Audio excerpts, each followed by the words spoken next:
மீனா, இங்க வா, பால் குடிக்கணும். அம்மா வேண்டா, பால் பிடிக்கல. உடம்புக்கு நல்லது, கொஞ்சம் குடி. இல்ல அம்மா, எனக்கு பிடிக்கல. ப்ளீஸ் மீனா, கொஞ்சமா குடி. ஏன்டா இப்படி சொல்றே? அது ரொம்ப பாரிங் அம்மா, டேஸ்ட் இல்ல. சரி, ஒரு சீக்ரெட் சொல்லட்டா? என்ன சீக்ரெட்?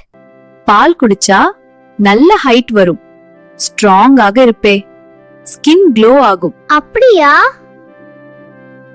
அம்மா, அப்போ நீ ரொம்ப பால் குடிச்சியா? அதனாலதான் நான் ஸ்ட்ராங் அம்மா. சரி, ஆனா சாக்லேட் சேர்க்கணும். சரி, டீல். சரி, உனக்காக சாக்லேட் சேர்த்து கொடுக்கறேன். ஏய், சாக்லேட் மில்க். பாரு, இப்ப பிடிச்சிருச்சு இல்லையா? அம்மா, இப்போ எனக்கு பால் ரொம்ப பிடிச்சிருக்கு. அதான் சொன்னேன்ல, கொஞ்சம் ட்ரை பண்ணினாதான் தெரியும். நான் இனிமேலும் தினமும் குடிப்பேன். அப்படிதான் என் குட்டி ஸ்ட்ராங் கேர்ள்.